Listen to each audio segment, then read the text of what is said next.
Facebook. Everybody watching this on Listen Vision Live. It's the Nitty Gritty Show. It's your boy, J.D. Costa. It's your girl, Katniss. And I'm the one and only Tay Jordan. And together we are... The Nitty Gritty. Look, we got a great show for you guys today. We have two amazing guests on. We have Tai Campbell and Clifton Campbell. This is a father and brother duo right here. And Tay, actually... How I came across these individuals is I was in downtown Silver Spring, and I just seen a bunch of commotion, music. I seen kids. I hear people talking about positivity, talking about not to use drugs. Yet they got all the current music, but they're not playing anything that emphasizes drug use or violence. And I'm like, so what they got going on? I'm at the tent. I'm talking to people. Had a chance to meet Tay. To tell you guys about Tay, he's the founder of TBOC, or Taking Back Our Communities. He was born in East Orange, New Jersey. Tay was influenced at an early age by both the entertainment industry and the streets and neighborhoods he would normally frequent. At the age of 10, he suffered through an unfortunate accident that left him with a severe head injury. Miraculously, his passion for music was what he needed to use to find his path forward. In 2007, he decided to advance his agenda of outreach in the community by building a nonprofit community platform called Taking Back Our Children that involved into Taking Back Our Community. He has a lifelong love of the game of chess, and playing it improved both his decision-making and life balance skills. Taking Back Our Community is Tay's brainchild, and he leads the design of this program. TBOC has a strong network of volunteers and team members in the Washington, D.C. area, New York, Newark, New Jersey, Atlanta, Georgia, and also Los Angeles, California areas. Then we also have Clifton Campbell. He has a lifetime of working with children and has been able to work with many celebrities and their children to help them become critical thinkers. He's been in Lifestyle magazine, where he was featured in a story with Storyopolis, a bookstore where he's been teaching chess. He's also worked at Sacred Heart Academy. He's worked with Winchester Schools. He's also worked at New Village Leadership Academy, that was Will Smith's private school. He's been all over working with chess, teaching kids the game of chess, Boys and Girls Club of America. He has a ton of accolades, amazing chess player. I would play him, but I don't got the dollars for that. Yeah.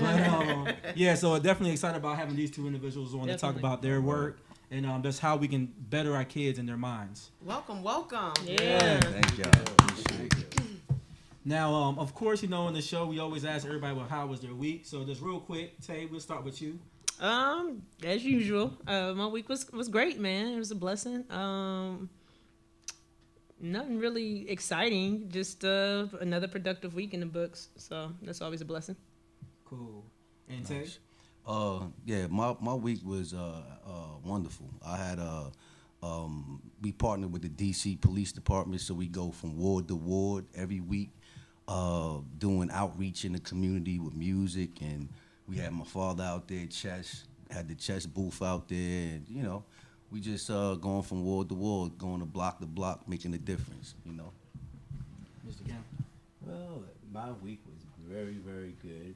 What I do is work with kids, and that's my whole foundation of life, is working with kids. And working with my son now, we both partner up, and I love it. That's amazing. Katniss? I had a very good week. I accomplished a lot of things. And I also want to give a small shout out to Carolina Missionary Baptist Church. Today we celebrated 30 years of ministry. Hey. Shout out to my pastor, Anthony Moore, and Lady Cynthia Moore. And of course, it's your boy, J.D. Costa. My week is always breezy, always easy. I'm the man of these streets. That's what I'm always saying. You have to manifest it in your own mind for everyone else to see it. So, Of course, I'm always going to say I'm a man. I'm out here getting this paper, the legal way. So, it's all good. But, of course, we'll go into, you always know we have to do our to hell withs and our blessing twos. Got a couple of them. I'm going to read through them real quick. One, Trump not allowing to hell withs, by the way. Trump not allowing transgender individuals to serve in the military. That's crazy. If you're willing to put your life on the line to serve the country, I don't care who you are, what you like, brown, yellow, alien, whoever. If you down to put your life on the line, I've been to Iraq fighting on behalf of the armed services, and honestly, when bullets come flying, if you riding over EODs or whatever, we do not care if what your past life is like. Only thing we care about is the moment. So I think that was crazy that he would reverse that or try to interfere with that. Also, another one. This is kind of funny, but it's not funny because this is kind of like what it's teaching our children or where TV is going. The Side Chicks of Charlotte show. I don't know if you guys have heard What of this. channel is that? It's probably VH1 or something with Bravo. Viacom. Always putting out garbage, but just if you haven't seen it, go to the Breakfast Club. Check out their show. They always repost YouTube. The interview is hilarious because they clown on Little Duval and all of them. But their claim is that it's men's fault for having side chicks. Members of the show felt that men are the ones. Men who want one woman are squares and simps. That's crazy. And they feel that side chicks help marriages stay together. That's just some of the foolishness that was spurred by these girls. So, yeah, good luck. Anybody would do anything for a buck, even call themselves a side chick on national television. And be proud of it. Also, another to hell with, the teen girl that lied about being raped and kidnapped by 3 black men. She actually then later confessed that she made the whole thing up, all the bruises, everything that happened to her. She did the whole thing herself. And when asked why blame the 3 black men, she didn't have an answer. Maybe she was just trying to make America great again. I don't know, but that was crazy. And it's just disgusting because we just talked about mass incarceration in our last show. And, you know, and in previous shows, we talked about how the stats say that we commit more crimes on whites. But in fact, we're seeing this more and more in the news that it's in fact whites actually making up more crimes on blacks. Number 4, got to give it to hell with. This is the last one. Booty injections. It's been reported on that it's common for like the Love and Hip Hop girls to have booty leakage. That's pretty disgusting. Black women, and it's funny because black women are the staple of what a nice booty was, but they are getting these surgeries to compete with fake booties that were trying to look like black booties in the first place. It's amazing how that works, right? So yeah, to hell with all of that. To hell with it. But we always end on a good note. We have some nice blessings too. Blessings to the movie Girls Trip, killing it at the box office. It's a great movie, by the way. Have you guys seen it? I have, yes. Oh man, hilarious. Yeah, it's hilarious. Tiffany Haddish did her thing. The movie took $27.7 million to budget and make. Has already made $65 million in the first 2 weeks. Was projected only to make $20 million its opening weekend, but made $31 million. $11 million of that made on the opening night, Thursday night, because movies they're advertised for Friday, but they're actually always available on Thursday. Made $11 million on a Thursday night. So, you know, shout out Black Girl Magic. Support black shout film. out to Tiffany Haddish. She did her thing. Like, if you've seen the movie, she steals every scene. So, shout out to her. And then another blessing, too, is not often in today's society we have to show blessings to our political figures, but this time we can. Blessings to the Senate, not repealing the Affordable Health Care Act, but at least recognizing or starting the conversation that maybe we don't need to repeal it, but the things that it is deficient in, we can just correct and fix those instead of taking away the whole program. So blessings to them, at least coming together and doing that. And shout out to those 3 Republicans that actually voted on the side of not repealing it. So, you know, when things make good sense, at least somebody is trying to do their job and what we pay our tax dollars for. So, but other than that, we about to jump right into the nitty gritty of it all. We got 2 great guests, and we want to definitely pick their brains and talk about all the various things they're doing. We have a quick video we're going to play. This is actually a dance battle that they put on, and it's kind of like an annual thing that you guys have been doing. So, Well, it's like every other week kind of thing. Oh yeah, so Yeah, it's for week all now. summer. Yeah, Oh, all summer long. dope. So we're gonna play a quick video, advertising that. Spin that for us, sir.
Some pretty talented individuals on that clip. Yeah.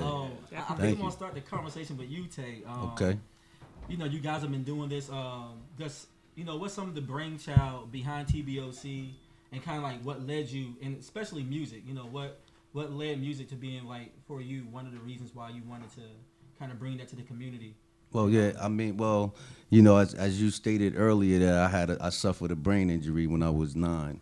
But what brought me through that was music, and what brought me through that was my father, and seeing my family was music orientated. So I always had something to reach for with that, and I always saw some form of therapy in it. So I know that it could help me. I knew that it could help other people out, in the community. So that's where it started. The inspiration started from my father and my family. Nice. Yeah, and then the dance battles seem pretty intense. Now, I know you said those are going on all summer. Right. Are you doing those also, like out in the community, like downtown Silver Springs? Yeah. We do the dance battles downtown Silver Springs for now, but we move them around. We go out to Winchester, Virginia sometimes. We plan to go to Winchester soon to do another dance battle out there. We also have a lot of dance ties out here in D.C., and we setting up future events for this area as well. Nice. And y'all get kids from all over that come down? Because, I mean, looking at the clip, those kids is nice. I mean, they got some moves. It's a lot of starving artists out there, especially dancers, that don't really have a platform that they can, go to and, actually even perform in front of people. So we try to at least, give the dancers a bigger, acknowledge them more and give them a platform so they can come out and dance for the community and promote their talent and showcase their talent. And at the same time, we even give them some donation money and stuff like that to keep things moving. Dope. Yeah. Yeah, because you would think, like, especially with, like, how when you watch TV, you got shows like So You Think You Could Dance and all of that out there. So I think people just assume that these kids have somewhere to go and put the music out. I mean, with all the American Idols, I think people always are under the assumption like, oh yeah, if you're doing music and all that, there's places to go. But I think in the business seems oversaturated, but I don't think they realize all the talent that's out there that doesn't ever get a voice. Right, absolutely, and what's important is that a lot of these dancers were homeless, didn't have anywhere to go, and they don't have a regular job, so that a lot of them stand and dance in the streets for donations. And I noticed that, and I said, well, maybe I can, give them a bigger platform. We bring bigger speakers out where they might have these little tiny boxes, and they barely getting, heard. So I give them a bigger platform with bigger speakers, and, I have a relationship with the manager from the Civic Center downtown Silver Springs. Nice. And we have this bond now of, and the same interest of keeping people busy, because idle time's the devil workshop. You know how that go. Oh, yeah. So we keep them busy and keep eye candy coming at people in the community so they can, get distracted a little bit. Well, I have a question. You said that some of the kids were homeless. Has there ever been a time that you can think of or that you know of where maybe they made enough money to get themselves out of homelessness and get into a home or? Actually, yeah, it's examples, many examples, because me and my father, we've been all over the earth. We've been, we from East Essex County out that way, Cali, Virginia. We've been all over, so we saw a lot of starving artists coming up, whether they singers, dancers, comedians, actors, actresses, and it's not easy. It's not easy for any of us, and I'm an artist myself, so I know how it go. And what we got to do is try to, give them a little more. Let's come into collaboration is what we need to do more, and focusing in on people's talents, and instead of shooting them down, because that's what we got problems with in our neighborhoods nowadays. We like crabs in the bucket. If somebody on their way up, we gonna pull them on down because we want you to be where we at. So it's an epidemic with that, but. So, to your last point, describing the barrels thing, do you think that majority of people in the community kind of like shuns the artist and looks down upon the artist? Well, not. I think it goes, both ways. It's a balance with the artists and the community. I think that the people would give a lot of artists a chance if they presented themselves a little bit different. A lot of people come up with music and they got nothing but curses, provocative words and disrespectful things they saying. So a lot, when you bring that to the community, a lot of people walk away from that fast. But when you shut down the curses and the negative energy and you just focus on the positive, then the community is more receptible to hearing what we got to say as an artist. Okay, gotcha. Yeah, and I kind of seen that firsthand in Silver Spring. Like, y'all had like a huge crowd of, you know, these were people that were just, if anybody's ever been downtown Silver Spring, for those that live in the area, you know, you have a big movie theater out there. There's a bunch of restaurants. There's a Dave & Buster's. Of course, you have the Civic Center right there. There's a Whole Foods. And literally, you have people coming from all these different places shopping. Some folks just getting off of work. There's a lot of, you know, the National Geographic offices down there. Yep. People are just stopping. This is a Friday night. There was, I would say, a good 100, maybe 200, 300 plus people out there, if not more. Right. Just people that just standing there at a time. And of Families. Course, and Families. it's more than that because people are just kind of passing and going. So some folks will Right. stay, watch for around 20 minutes, then they'll leave, but then they're easily replaced by other people coming out of Whole Foods, coming out of a restaurant. So it's dope. Like, Yes, I mean, absolutely. and you definitely draw a I'm crowd thankful. because there's no cursing. Yeah. Right, absolutely. I'm thankful. You know, I'm That's very dope. thankful for that outreach. Yeah, and I know, you know, outside of just music, you're doing a lot of stuff with scripts. You know, if you go to your website, TBOCnow.org, you have a program called Isha's World. I want to talk a little bit about that. Yeah, Isha's World is like a close to my heart kind of project, and it started with my daughter Isha, and she's I named the program after her. She's 12 now, but it started when she was like 5 years old, and I noticed that she had talent in acting and singing, and I said, you know, one day I'm gonna start a after school program, you know, named after you because of this acting and stuff that you're doing. And she said, oh, yeah. And the next thing you know, we just started working on it. A few of her friends will come through, and then I'll work with her friends and, you know, ask their parents, can we go and rehearse? And we'll start rehearsing and writing songs and stuff like that. So it then evolved, and we had auditions back a couple years ago. And we wound up getting maybe about 25 kids, you know, from the ages 5 years old to 12. And what happened was we started to hire coaches and everything, acting, singing, dance, choreographers, and then we started to put them in the studio and create your own music and give them a foundation and letting them write most of the lyrics. Because we want to, you know, encourage the youth that they can, you know, do the writing. They can do it themselves. Yeah. If you give them a format, or give us some foundation, and that's how we created Isha's World. Yeah, and then you think this helps with the girls' like confidence and stuff like that? 'Cause I mean, we live in a society now of, you know, we have a lot of self-conscious women that's actually leading to things that, you know, as fathers, I'm a father. Right. So that's something all three of us can relate to. You know, last thing you want to see your daughter is just wilding.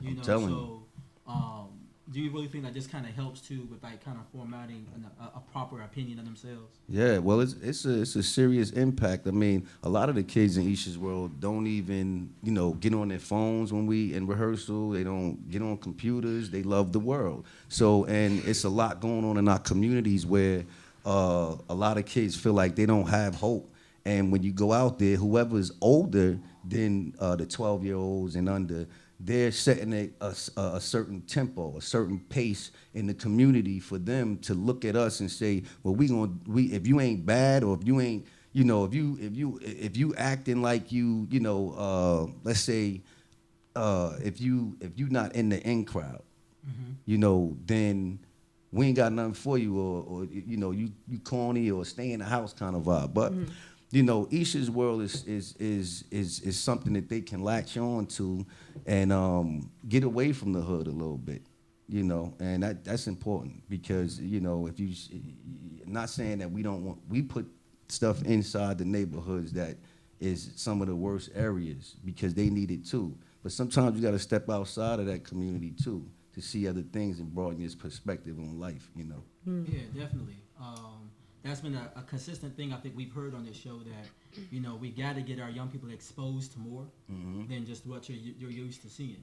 You know, so while we got to reach them in the neighborhoods they're in, we got to know somewhat, in so many ways, almost pull them out of it to experience more life so they can want more life. Yeah, exactly. And something with the Isha's World too. I know that you guys are you guys like partnered with the schools? Right now we partner with the police department in DC. Okay. And we're doing a tour, ward to ward. Every week, every Wednesday, we go out. It's called Beat the Street. Shout out to Officer Hawkins and Officer Douglas. And we go around. We even come down here. I think we came down here a couple weeks ago over here by Howard. And we do, I let the kids perform the songs that we practice in the after school program. And one of the songs is called the Anti-Bully Challenge, where we challenge other youth to take the anti-bully challenge and stop picking on people. So, that's one of the main focuses is to, create these messages, kind of hip-hop, R&B songs where kids that already are listening to hip-hop, can latch on to a catchy message instead of a catchy, crime or a catchy, gun battle or something. You know how hip-hop is now. It got a lot of garbage in it, and you can't, the kids that's, little, they can't decipher what's real and what's fake. So it just, it gives them an opportunity, to reach for other things. Yeah, and go ahead. Yeah. Oh, I was gonna say I want to commend you on cultivating this program on behalf of your daughter. For one, obviously you are present in her life, and the narrative nowadays is that a lot of black men aren't present in the lives of their kids, but obviously with you that's not the case. No.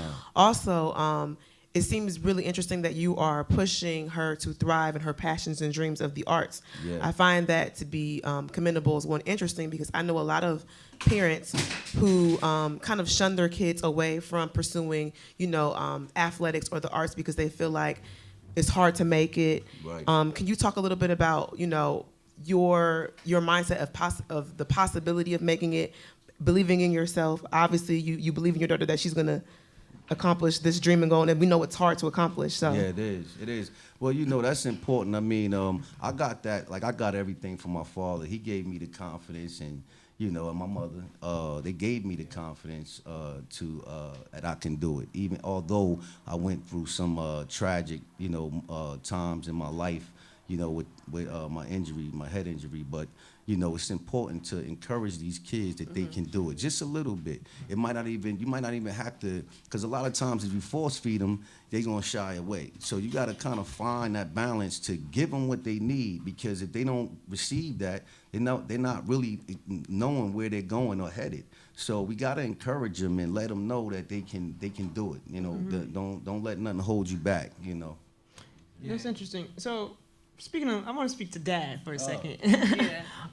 So hearing your son speak about how you empowered him into getting involved in the arts, and I mean, both of your children are shining stars in the arts. What was it about the arts that made you gravitate towards for yourself, and also once you seen that they had showed interest in that, pushed them that way? What was it about the arts that you felt like was important or something worth gravitating towards? Well, at first I was a singer, and I was a doo-wop. Yeah. Nice. Yeah, That's all right. And it was funny that I was doing talent show with his mother. Okay. That's how we met, and we started singing together, and we got married, and along come my daughter, Tisha Campbell, and she was always around our group or her group, and then all of a sudden she started singing at age 3, and we were like, what is going on here, And she started showing us how good she really was, and she wanted to be a singer. And so we watched her develop, and I started her in commercials and stuff Nice. like that. And she grew from there. She did a lot of shows. She went to Europe, went to Paris, France, and sang with Marianne Williams on Gospel Caravan. Nice. And she was 6, 7 years old. Wow. And we had her on Broadway, and I remember Tay saying, when it's going to be my time? When it's going to be my time? Now, you're the oldest, Tay, right? No. I'm the middle Oh, you're the middle child. one. I'm the Okay. middle child. But I had all my kids in art, and my youngest son Jermaine he was on Broadway when he was 6 years old. Wow. So we was it just came natural for us. That's what it did. It just came natural for us, and I'm very proud of all of them because they all, and especially this guy right here, he's really doing what I tried to do for years. And I've been trying to do it for years and years. I just partner up with him, and the door is wide open. What we're trying to do is help everyone in the communities, all the kids, and try to help them, develop in whatever way they want to Right. develop. There you Gotcha. go.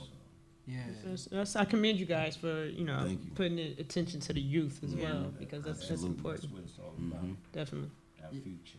Yeah, and it's actually pretty dope. I actually have a clip. I'm gonna play that clip. It's a clip of Isha's World. Some of the girls are rehearsing and Okay. doing their thing. It's really cute. I'm not gonna play the whole thing. It's a really nice video, but I'm gonna play a clip of it. If you could play that clip for me that I have lined up. Shout out to Isha's World and all Yeah. the parents.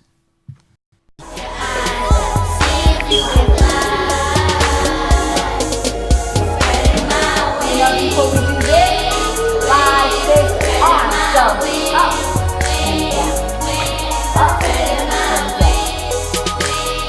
Tell me to get ready to fly. Like wings on a rocket, I'm gone, you can't stop it. Plus singer rap, baby, you got my back, and I got her back too, you can't knock it.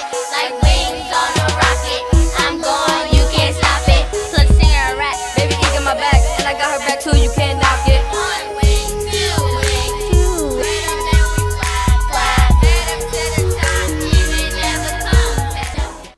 Yeah, that's a beautiful video. It's nice to see the kids are having a good time, Yeah. having fun. Absolutely. And you guys work with so many types of kids, and I also I know we talked a lot about the music and we talked a lot about like the acting and everything, but there's so much more to you guys. And one of the big things that I was drawn to is when I was out there, you guys, and you alluded to this before, you had the chess tables out, and you have a program called Mind, Body, Spirit. Yes. And one of the things is chess. And, Mr. Campbell, you're an amazing chess player. You have a lot of history. I mean, obviously you taught chess for, to Will Smith, his kids, and kids all in Hollywood at the Sure school did. systems here in the area. And you've done amazing work with that. And before I start picking your brain about chess, let's read out some quick chess facts. I'm not going to read all of them, but playing chess can raise your IQ. It can prevent Alzheimer's. It can decrease the amount of brain tissue you lose over the age of 75. Exercising both sides of the brain increases creativity and memory. Can help with the math skills. Can also help with your there's all forms of cognition, but then also there's vocabulary speech. People don't think about it because you're playing a game, but the way that it shapes your mind actually helps with the way that you communicate with people and decision making. So just dig into that. I know we've talked a little bit, almost at length now, about chess, offset, but definitely. I need to learn how to play. What's some of the things that kind of led you to the game of chess, and some of the benefits you've seen personally with the children you work with and everyone you've been training up? I know you have some great people that you were telling me about earlier. You can mention them as well. Okay, well, I have a few kids that I take around New York, New Jersey, and Virginia, Maryland. They're my chess champions. And I have a few kids out in California, a couple of Russian kids that's very strong. And I feel I have the best of the best. Right. I train them well. And what they really get out of it is self-discipline, focus, decision making. Yes. We have more of us in prison than we have in college. That's because of our decision making. Our kids need to learn how to, sit back and think before they react, instead of reacting before they think. We have kids that gets in trouble with police or the police department because they react instead of thinking, wait, if I do this, I might go to jail. Right. But what we're doing now is trying to get into all the schools and have a chess program. I'm even training college students to teach terminology chess, so they can get in and start helping the kids learn how to play chess because they use it every day of their lives. Right. You know, every minute we're thinking, making a decision. You know, that's all of us. We're making the decision. You know, the kid. You know, a simple thing like, oh, I'm gonna get a couple more minutes of sleep, and they get to school late. That's just simple stuff. But you know, as you grow and you get into the business world, you know, hey, I'm gonna get a couple more minutes to snooze, and they get to work late. They do that too many times. They fired. But you know, I'm just making little simple Examples. Right. You know, but you know, you use your head every day of the day rather, and you need to make the right decisions, because that's where we are going wrong with decision making, and that's what chess is all about, your Right. decision making. Nice. It's Now, interesting. now, you guys work with youth a lot.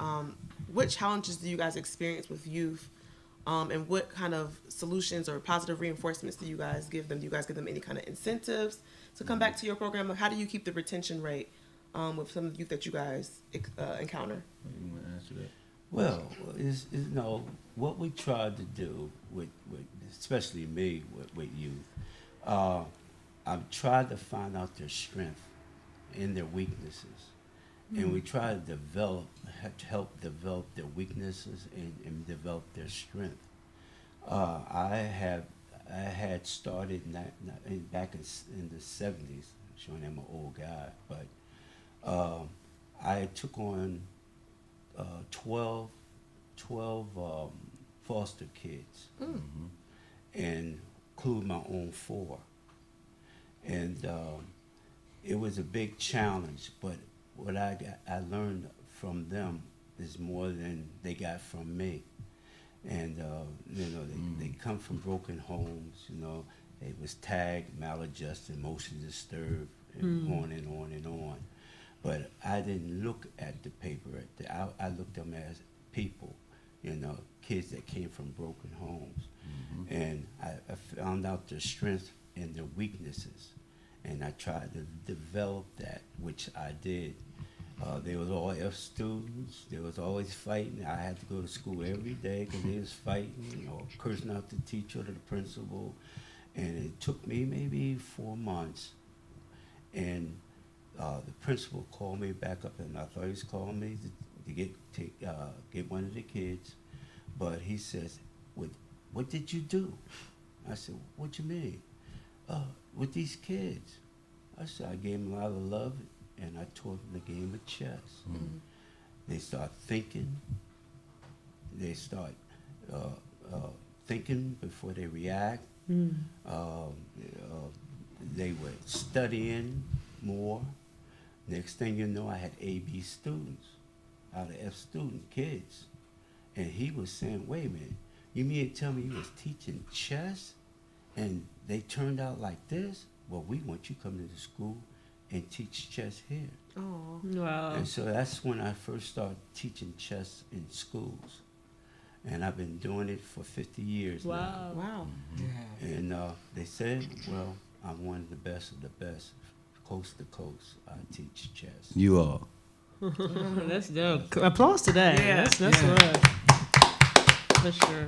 I mean, that's amazing. I mean, you have 4 kids of your own, and then to take on 12 Yeah. additional kids. Yes, I Yeah. did. You know, and I say this all the time. The media always perpetrates that men are not involved with their kids, but here we're looking at 2 generations of men, and then your son has taken to the next level what you did.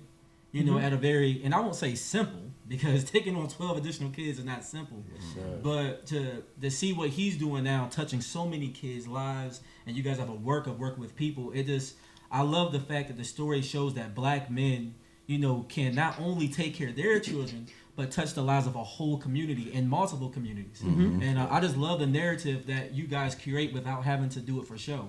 I mean, y'all walk the walk, you talk it, and you live it. And that's why we're so happy to have you here on the show and celebrate that. That's amazing. Yeah, and I want to stay there for a second because you just said 2 generations of fathers. So had it not been for this father being present in the life of his son and planting that seed and having that example, of course, Tay could have probably made his own decisions, but this is an example, America, of what a father's presence in his lives can do. Exactly. You know, and there are a lot of young black men who don't have a father. So if you are a black male and you have kids, take it upon yourself to each one teach one. Do like Mr. Campbell did, and foster. Take a foster kid in and mentor them and see how you can help shape their lives as well, because you never know how you're going to touch their life and what that exposure to a male presence can do in the long run. Yeah. So we do commend you. Yeah, if don't nobody pat y'all on the back, let me do so. Job well done, man, for sure. Because just the selflessness that you guys both expressed and reflected, because not only doing it for your own seeds and your own children, but they're doing it for others as well. Yeah. Like, I'm sure those Absolutely. children really appreciate you guys, for sure. Absolutely. Yeah. Yeah. Yep. Yeah, and also I know outside of boxing though, you guys also, I'm sorry, not outside of boxing, I mean in addition to that, you guys teach boxing to the chest, and I thought that was cool. Like that's an interesting like setup, and I mean I know boxing is good, like it's good for cardiovascular health, it's good for just total body improvement, hand and eye coordination, it can decrease stress, but also you guys were telling us about some different things that you experience in boxing as far as like it also furthers discipline. So I mean, if you could definitely touch on that about how you see boxing furthering discipline in these young people you're working with. Yeah, well, I'll start off that. Boxing is really a tricky kind of thing. It's because we don't, boxing can be a good thing if it's taught the right way, and if it's not taught the right way, kids can actually get hurt. People can get hurt. So we always try to get the best coaches to train the proper way.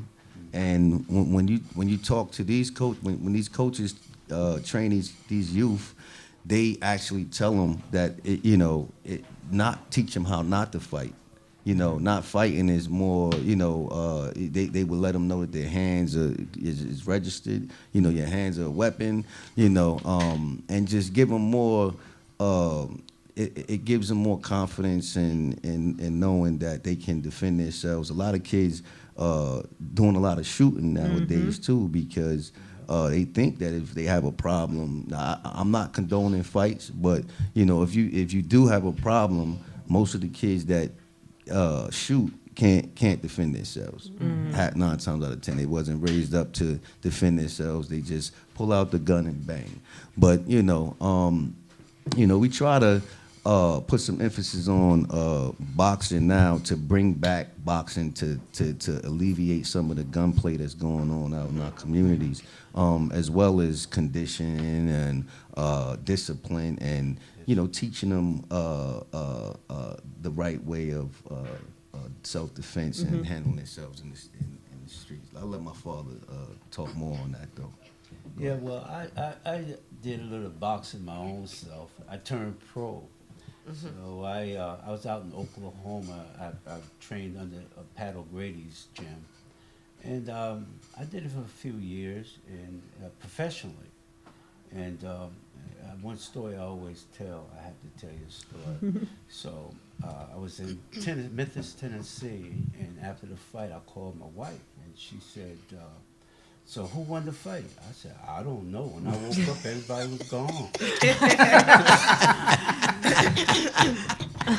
I'm just playing that. Well, I was in the ring, and that self-discipline is very, very, very good, with boxing. So, when Tay started talking about doing it, I said, wait a minute now. So I thought about it, said, hey, it's a good thing if you have the right trainers, because I didn't have the right trainers.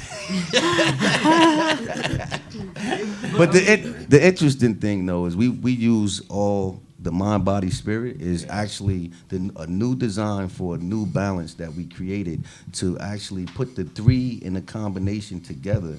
and use them as a combination of activities at one time to create a balance, which the mind is chess, the body is boxing, and the music is the spirit. So that's how we break that down. And because the chess ties boxing, and you will be amazed at how many things are, have a common denominator with all three. Like rhythm. I mean, in chess there's rhythm. You know what I mean? In music there's rhythm. In boxing there's rhythm. In chess there's tempo. This thing called tempo. You got to gain the tempo or lose tempo. In boxing, you gain or lose tempo. In music, you have a gain and a tempo.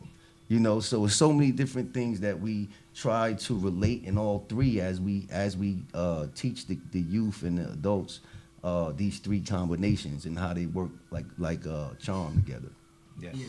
And I mean, I think it's cool. I mean, I've noticed, and I mean, we was all seeing it like in the news. Like, I mean, I know this from being an 80s baby, so I'm not that old, but I mean, back then, we grew up with, you knuckle up. My mom, my dad told us, to knuckle up, if we had an issue. Yeah. But as a result, kids weren't pulling out guns. I wanted to bring that back up again. Exactly. And I think that a lot of kids are, so quick. I mean, for one, the music embraces it. And I like the fact that you guys are using what could be destructive tools and making them productive to children. Right. Like you mentioned how boxing could be destructive if taught wrong or, if trained the wrong way. But you guys have taken things that, white America or people that maybe they don't understand the culture, that they've tried to demonize amongst us. But you guys have found a way to show, like, look, there's still a lot of credibility in these sports and in these activities. And I like the fact that you guys are doing that. Thank you. And it's very powerful because they do work. I mean,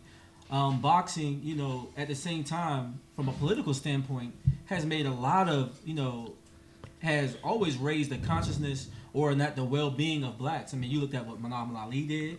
I mean, those fights weren't just fights, but I mean, they used to like literally empower a nation. Right. You see this black man talking the talk, but then walking it. Right. I mean, he would go in that ring and get down. And everybody knows some of the highest grossing fights had always been those fights where it was a black man put it against a white guy. And it's not about a black guy pounding a white guy, but it just shows that if you put me on a level playing field with level playing rules, I can prove to the world I could come out on top. Right. And I feel like that's the benefit of what sports can be. It is. You look at Jesse Owens, or even the young lady now, the swimmer. She just actually broke the world record again.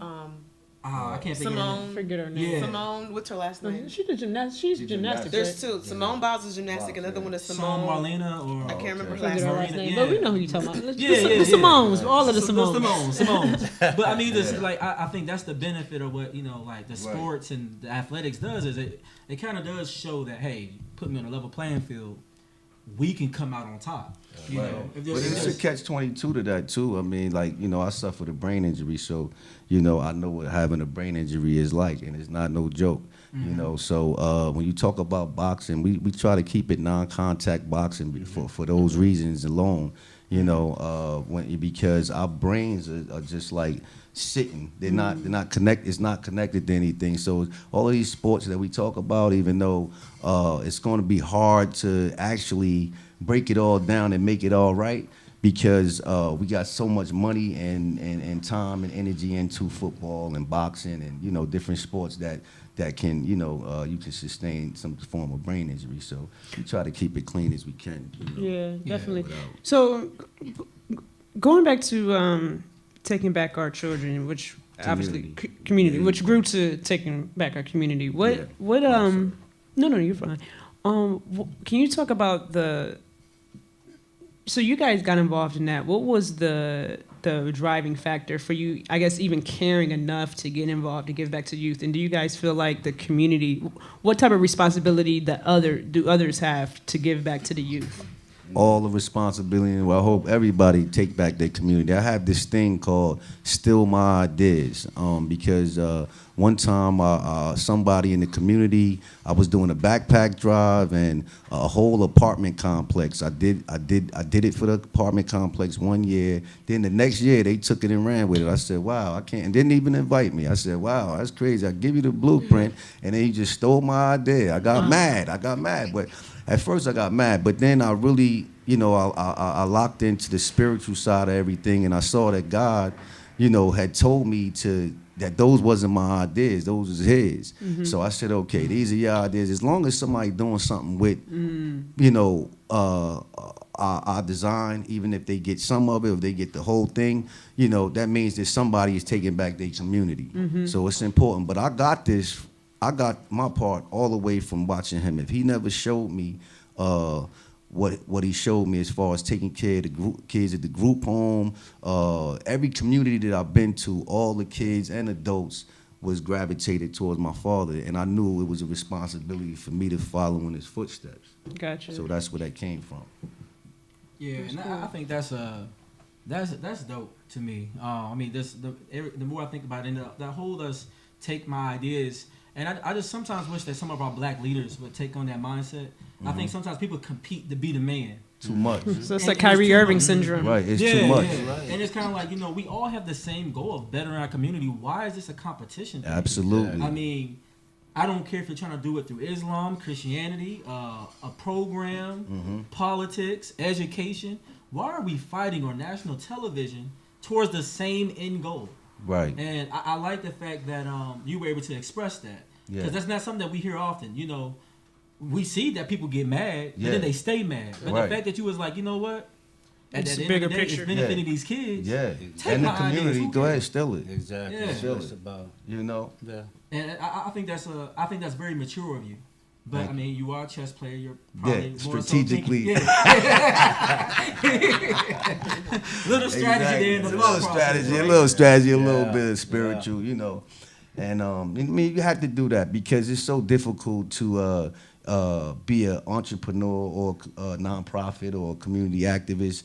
I mean, we got a lot of work to do out here in these streets. So we just try to do it one place at a time, one city at a time, one block. So until we come together, it's the year of collaborations, y'all. Let's bring it together. Sir. What up? And Let's go. to finish that, I know we do have a lot of work to do in the community, and since this is a very conscious show, I just wanted to know from you, what do you think are, if you had to pick your top 3 things, if you think are issues in the black community right now that we could solve, sooner rather than later, what do you think they would be? Number 1 is communication. You got one, Dad? Communication. Communication is the key. That's the first and foremost. What else? Like you said, the crab in the bucket syndrome. I guess once we communicate, and there won't be a lot of that. Pulling each other down because the main thing is I have a initiative called the Barbershop Chess League. We have, the Barbershop Chess League. What that does is bring barbershops and hair salons together in fours, in shops of fours. We get the barbershop owners and hair salon owners to connect with other shop owners within a certain mile radius from each other so we can communicate better. That's cool. So whatever we do in this shop, we copy and paste. You are my shop's keeper, like my brother and sister's keeper is. So whatever they do, if let's say for a month this shop won't play negative music or curses or nothing in here. That means all other 3 shops in that area is going to copy and paste the same thing. I like that. So in each shop is so many resources and so much knowledge moving in and out of the barbershops. But the thing is it's confused energy. It's confused because they're not. When you walk in there, you see, somebody's grandmother sitting down and then, people cursing and putting on, different movies that might have, sex scenes in it or something and disrespectful stuff that we don't even, we don't look at. We just, let it float by. But, and even with the kids, the youth that don't have to have a lot of disrespect, like, or wearing their pants all the way low. In this shop, we don't do that. So, and it just copies and pastes. It's to me, it's like a universal language or the new underground railroad is what I'm calling it because it's being done in silence.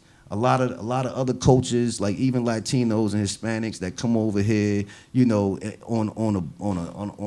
the back of a trailer or whatever. However they come over here, once they get here, they already got things set out, laid out, and all that. So how are they understanding all this? They gotta have a universal language. So what we missing is a universal language, and how we gonna get that back? Only way we can do it is through the barbershops and hair salons, because they are our information hubs. This is where we get all, and we can't go door to door no more knocking on. People don't want to talk. So we gotta get the information spread throughout the barbershops and hair salons, because the word spreads faster that way. Right. So Yeah. what do you? like that. I like that too. Like, so you mentioned, like, say for instance, like, whether the images we get through media, and it's like you mentioned the sex scenes and violence in our music and stuff like that. Yeah. So we know that those negative things are very popular and prevalent yeah. in the media. What have you guys? Why do you think you've been so successful with the positivity that you do have, that the kids are able to gravitate to you and your positivity and your arts? And what do you think others in the community can do to do the same thing and have the same impact? Because I don't know, some people may think it's hard for everybody. All the kids want Future, all the kids want Love and Hip Hop. What can we do to get kids interested? Like, chess is cool, boxing is cool. Yeah, I mean, the thing is that you know, it's certain levels that's already past what we're trying to present, which is like high school kids. Let's just start with high school kids. Most of them got their ways set. Straight up. Them it's hard to break that down. But So you the say get into them monotony. younger? We still got to focus on the high school. We got to find what's right for them, you know. I And agree. I've been kind of finding that film and videos and, you know, music, they gravitate towards that. But even chess, some love chess and boxing and all that. But I just think that, you know, the high school kids are the ones that's harder to get to. So we focus in on, like, the elementary schools and the junior highs, where they don't have their mindset, so we can go ahead and implement, you know, whatever they do know that's not good. We can make them easily unlearn that and give them something new that they could, you know, some food for thought and for their life. So, you know, and teach them life skills at the same time. So that's the main thing, is to go into the park and recs and into the school systems and put the performing arts back in the schools, and put the mind, body, spirit, chess, music, boxing, or any other thing that kids gravitate towards. One more question. What type of retention do you guys have with your program? Say, for instance, you reach a kid in 4th grade, you get them in the arts, you get them in chess. Does he stay with you to 7th grade all through high school, or does it kind of drop off? What type of? Well, usually I start at 3rd grade level. Okay. 2nd grade is rough because they all over the place. But, attention. But once I get them at 3rd grade, usually I'll have them until they're in high school. I won a 4-state chess tournament with kids in Winchester, Virginia, John Hanley High School in 2000. And we won 4-state. We went to Pennsylvania and won the whole thing. But I had all those kids since they was 3. By the time they got to high school, they was ready to beat everybody in the country. Wow. You know, so no, I'd rather have them at 3rd grade rather, but I have had kids at age 3, 3 years old. I taught all my kids at age 3 and 4, and they're all good. I mean, just to speak on your behalf on how you bring people up from when they're little all the way up into the. I seen grown men come up to me and say, "Hey, where's Mr. Cliff at?" Well, you know, I have a lot of kids now. They are grown. They have families. They great jobs and whatnot. They call me all the time. Christmas time, they call me. I had my Russian kids call me today, and you know, asking how I was doing and everything. But I'm really proud of my chess program over the years, because I've developed a lot of great kids, and they're including me. Yeah, that's Including dope. me too. Now, do Tisha know how to play chess as well? Do Tisha know how to play chess as well? Of course, she's great at it. That's cool. I played her about 6 months ago, and I was really surprised she still had her game. That's But good. she's she still talks smack. Yeah, you That's gotta talk a little smack every now and then. I don't teach my players to talk smack, but he's another smack talker. I play 1 minute chess games. Yeah. Okay. Yeah. Oh. That's 1 right. minute games. Yeah, I play. I like speed because it's I played slow all my life, chess, but the older I got, the more I started to get curious about how fast I can move my hands and my mind at the same time. Ooh, okay. And it's almost like not even thinking. You know what I mean? It's like more spiritual. You kind of gotta like go off the rhythm, and you only got a minute. So if you got 5 seconds lost, you're in trouble. Yeah, that's dope. I mean, once again, we were just happy to have you guys on. So much knowledge. We gotta get ready to wrap up. But I was so happy to have you guys on. Yeah, Definitely for everybody watching, go to tbocnow.org. Yep. You can learn more about all these great programs that these men have. You have an event coming up Tuesday, right? Tuesday, yeah, we're gonna be at Ward 1, the kickoff for National Night Out with our chess boards, and we're gonna have some serious chess players up there. We're gonna fellowship with everybody out there in the community. All right, so definitely Ward 1. Anybody in the DC area, go out, support that. Once again, this has been the Nitty Gritty. Tay, can you tell them where they can follow us at? Definitely. You can like our Facebook page at The Nitty Gritty Show. You can also follow us on Twitter at TBJ_Nitty Gritty. And also follow us on Instagram at The Nitty Gritty Show. And then Tay, Tay Campbell, Mr. Cliff Campbell. Can you guys tell them where they can follow you guys at personally if they want to follow you online? Or You can go to IG. You can go to @TBOC now. And also, you can go, like you said, at www.tbocnow.org, and that's how they can follow up and find us or comment or whatever they want to do. all right, Mr. Campbell, any social media for you, sir? No, I got him on He got me on a website. All right, great. So y'all know where to find them. Y'all have any questions about chess, boxing? If you think you're that good and y'all want to try to challenge somebody in some chess, I'm gonna have to get a I'm gonna lesson. be out there. I'm gonna get my chess some on lessons, I TV. got you. Well, Cool, we got cool. a challenge for you. I got James Harrison from Winchester, Virginia, one of my champions. James, what's up? All right, so I'm gonna be out there. I'm gonna try to play James.